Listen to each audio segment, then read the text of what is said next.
Look, I know this is a topic that's been dragged out for long enough. We all know how bad Volition messed up with this franchise, and as a fan that's really passionate about Saints Row, I just felt like I had to really get this off my chest. So, you know, where did things go wrong with this franchise? What could have been done differently? And, what could we have had had things been stuck to in the way that they should have been stuck to? Because look, it may be a lot of copium and hopium, but I still believe that there's a future for Saints Row. I really think that some ways down the line that Volition could come back to this and they could really turn it into something special, like it was always meant to be. So, to jump right into it, the very first thing is, where did it all go wrong? And I think that the main thing that really kept this game from ever becoming truly extraordinary was the lack of vision from the leadership team. They didn't have a clear vision for where they wanted this franchise to go, and you can see that from one entry to the next to the next to the next. Like, all four Saints Row games are very different from one another, but like, especially after Saints Row 2, like, they just lost the plot. They went crazy. They went over the top. They went overboard.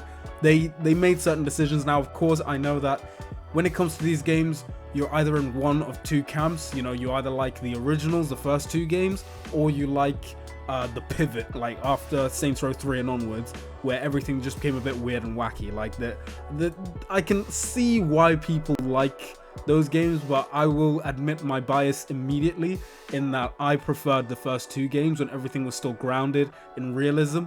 Not too realistic, but you know, it was still a gritty crime drama to some extent. And each time I played a new entry, I just kept wondering, where is it that they want this to go? Do they want this to be a serious crime drama like the Mafia games?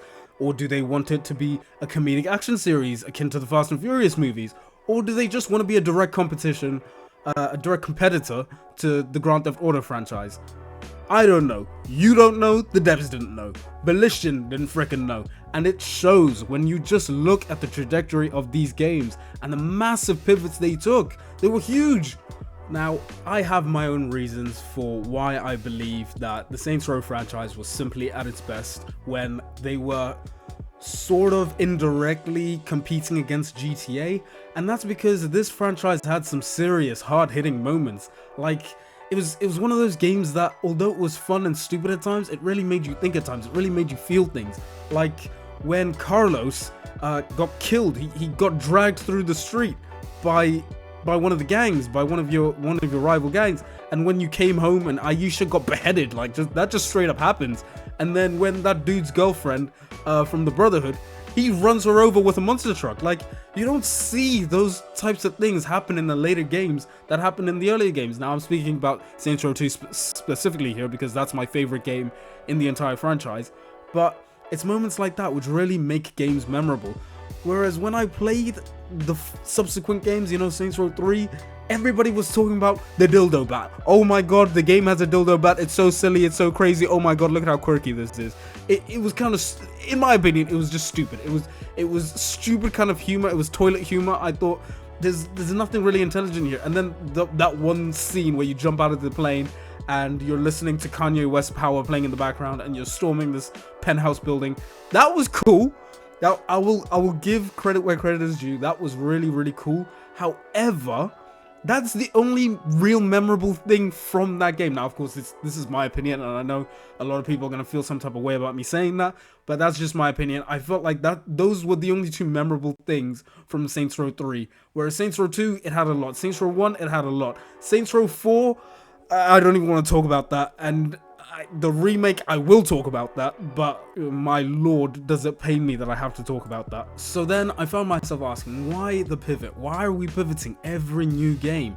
And the answer is very clear. Like, you watch the old developer interviews and they make it clear that they hated the fact that they were being compared to GTA constantly. They really didn't like it, and I can understand that. You know, it wasn't their fault. Saints Row, the original Saints Row, came out around the same time as GTA San Andreas, and GTA San Andreas just so happened to come out shortly before Saints Row came out, and because of that, as soon as Saints Row came out, everybody was like, well, you're just being a knockoff now to Rockstar and GTA, what they're doing over there. Which wasn't really the case. Like, both games were being developed around the same time. Like, there's no way that the team at Volition could have known that the team at Rockstar were making a game that was so, you know, similar to theirs. There's just no way. Development doesn't work like that, but sometimes this is how things pan out. It's happened with other games before. You know, there used to be that game called Battleborn, and it came out shortly after Overwatch, and because it had a sort of similar vibe and artistic theme and style, and it involved hero shooting, everybody just thought, oh yeah, Battleborn, that's an Overwatch knockoff. I can play Overwatch, why should I bother playing that one? That one's just following in the footsteps of Overwatch. Which, if you've really looked at Battleborn and you actually played it, you realize it had some significant fundamental differences to Overwatch. They were not the same game. They just had similar styles, but they were not the same game. They just so happened to be developed at the same time, and one came out before the other. If Battleborn came out earlier, everybody would have probably looked at Overwatch and said, hey, why are you copying Battleborn over there? And sadly, that's what's happened here with Saints Row, that it came out shortly after San Andreas, and immediately when San Andreas took the world by storm, everybody saw Saints Row and they were like, yeah, you're just kind of copying. Which, yeah, if you're the person who's made that product and you put that out into the world and everybody's there like you're just a knockoff of that other guy, I can understand why it sucks. But, you know, sometimes you shouldn't be so rash with your decision making. I feel like if they had just stayed with the course, if they just stuck with what they were doing, they would have eventually naturally pivoted away from GTA, or they could have actually been a really decent competitor against GTA. Now, would Saints Row have ever hit the point that Rockstar hit with the GTA franchise? Probably not, but there was potential, and that's the key thing that I'm trying to really convey here, is that there's potential. There is so much potential in this franchise. There was even more potential back in the day, but there was so much potential. Like, did you know that Saints Row had an online feature before Grand Theft Auto? Not many people know that. Not many people realize that. But Saints Row 2 had an online multiplayer mode where you could go run havoc in the city with multiple other players in that same server running havoc in the city with you. Like, Saints Row was there first. They did the online thing first. GTA wouldn't do that until much later with GTA 5. I think they may have done it in GTA 4. I'm not too certain. I didn't play that game. But with GTA 5, that's where it really took off. That's where they really nailed the formula for online play in an open world crime action series game. And Saints Row could have had that. We could have had that. Imagine from Saints Row 2, they had innovated and they kept developing on that. GTA would have been the knockoff when they came out with GTA Online. People would have been there like, well, Saints Row has been doing that for ages. Imagine that GTA Online had an actual competitor in the Saints Row franchise if Volition had just stuck to their guns, if they had just been confident with their product. And the comparisons to GTA at the time, of course, GTA, it was a big franchise, don't get me wrong, it was a massive franchise, but it wasn't, you know, the monolith that it is today. But it is a monolith today. That is a fact. It can't be taken away from Rockstar. They have made a mega franchise with the GTA series, and imagine being a game being compared to GTA today is a huge compliment, not an insult. Like the way the Saints Row devs took it, they wish that they could come out with a game today that was being compared with GTA now. Everyone in the industry wishes that they could make a game at that level, that they could be like, yeah, we're competing against that and we stand a fairly good chance of delivering something good. Like, if they had just stuck to their guns instead of shying away from the fact that they were being compared, if they had just leant into it, just lean into the comparison, just accept that, you know what, GTA is actually a pretty damn good franchise, and people are saying that, like, they're seeing similar things in our franchise. Maybe that's not such a bad thing. Maybe we should lean into it instead of taking it to heart and taking it with such insult and such vitriol. Like, it's not an insult. Today, your game gets compared to GTA, it's outstanding. You're getting told your game is gonna be a hit from day one. Just lean into it. Don't get scared. And that's the problem. These devs got scared. They got fearful. They got they took it to heart that they were being compared to this other franchise, and people were saying, oh, you're just a GTA clone, you're just a GTA knockoff. Lean into it, play up to that, because if you play, you know, when you're at school and you're getting bullied about something, like your hair looks kind of funny, if you start to play into it, sometimes, not every time, sometimes people just stop picking you for it because you're playing into it. They can see it doesn't hurt you anymore, and you're just playing into it. So at that point, it just becomes a bit of fun. There's so many ways that they could have nailed this, and they just didn't. Now, the remake, what happened there? Right there, the remake came at the best time, right? So timing of the remake, I think, was brilliant.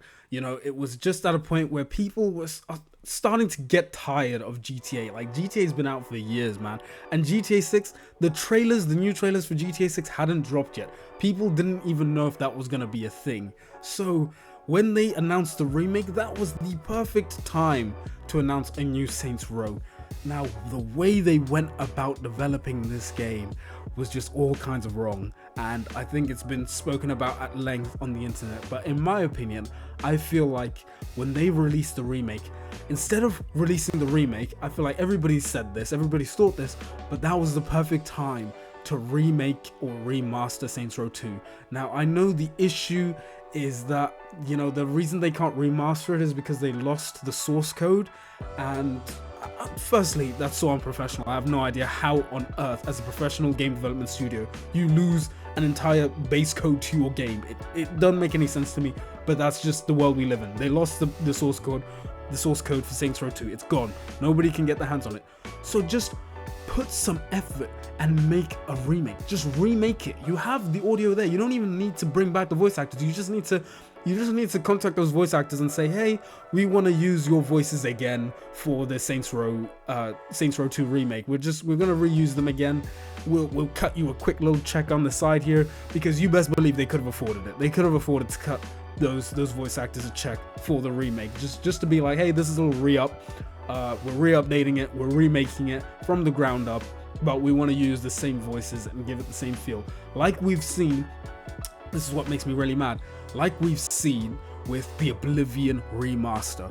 The Oblivion remaster is pretty much an artistic remake. Artistically, it's an entirely new game, but they kept the essence, they kept the core. Everything that made Oblivion, they kept it in there. Virtuos kept it all there.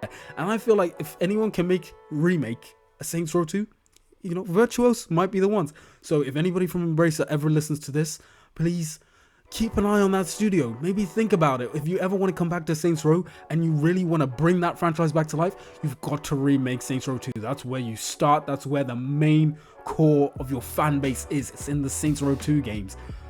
Remake that. Bring it back to life. And I promise you, people will buy it. People will remember Saints Row. The thing is, you've missed the chance where you could have really garnered that hype when GTA wasn't there. Now Rockstar have released the trailers for GTA 6. People are aware of it. People are getting hyped about it. So releasing a remake now, or announcing a remake now, it would without a doubt get overshadowed by GTA. You've unfortunately missed that window, but maybe it's not too late. Maybe people would still be hyped about it, but I just feel like the optimal time to have announced your remake of Saints Row 2 was when you announced the reboot. That's when you should have done it. I don't know why the hell you thought rebooting was a good idea first. It just makes perfect business sense to remake the game that everybody knew and everybody loved, and then based on that remake, if that remake performed well, then you continue with the franchise from there. If it didn't do well, then you jump to a reboot. But you guys, you jumped the gun. You just said, screw Saints Row 2, we're just gonna jump straight to a reboot, and made ass. It was ass. The Saints Row reboot it's so bad. I can't even get into it, but it's terrible. What they should have done was announced a Saints Row 2 remake and got a studio that was actually passionate about these games to remake it, because I'm telling you, there are dev teams out there who played Saints Row 2 who love that shit and would absolutely want to work on a remake. I would absolutely want to make a remake of that. I'm currently working on a video game of my own. That's an entirely separate thing, but as someone who's in the game development sphere, if anyone ever gave me the opportunity to work on a Saints Row 2 remake, you best believe I would put my heart and soul into making sure it was good. And I can bet I'm not the only one. I'm not the only person who's into game development that feels the same way. They just need to be given the chance, and they need for leadership to not interfere. Just let the devs cook. Let them cook. Let them remake Saints Row 2. It's still not too late. I still believe if a Saints Row 2 remake was put on the market today, it would absolutely, it would sell. It would sell. It would be amazing. But yeah, you know, I've spitballed this entire video here. I just wanted to get that off my chest. I miss this franchise. I downloaded Saints Row 2 on Steam, and I've just been loving it. I've just realized, man, what we had once upon a time, how good it could have been if they had just kept this direction. I played through Stillwater, and Stillwater is still an amazing city to explore. Like, oh, if they had just, it hurts if they had just built on it, but instead they pivoted and pivoted and pivoted. They were so wishy-washy. We don't know what we want to do. We don't know where we're going. We don't want, what happened, bro? What happened? But anyway, that's just my voice on the matter. I'm about to lose my voice because I've just been yelling. But yeah, I just give us Saints Row 2 the remake. It's not too late. There are people out there who still care about this franchise. I know you guys may feel like it's time to call it a day on the Saints Row franchise, but it's not. I promise you. Do what Bethesda did, okay? Because I bet you, if it had been put up to Embracer Group and they said we wanna do an Oblivion remake, imagine a world where Embracer Group owned Bethesda. We would never have got the Oblivion remake. We probably would have got some whack ass reboot instead. I'm just knocking things off my table now because I'm that crazy about it. But look at Bethesda. Look at what they've just done. They've just done a remaster, a from the ground up remaster. I don't really even know if you can call it that, but whatever. Semantics. It worked. It's good. It's sold. People played. People love it. And that is what Saints Row 2 could get. Or even Saints Row 1. Either one of those. Just get back to your roots. Your actual roots. Not whatever it was, this whole Twitter thing that you guys were doing when the reboot was about to come out and you guys were arguing with your fans. Don't argue with your fans. Come on, guys. Business. Just handle business, please. Give us the Saints Row 2 remake. I promise you, we will buy it. The fans will buy it. We will be there. We will support it. It will sell. And if you can even bring out the online feature with it and make some improvements to that, whew, just imagine what you could have. It's not too late. It's really not too late for this franchise. I know everybody's all about their live service push, but it's really not too late for this franchise. Or better yet, please sell the IP at least. If you're not going to do anything with it, sell the IP to a studio that will, to people who actually care and make something good out of it. Just do something, Embracer, man.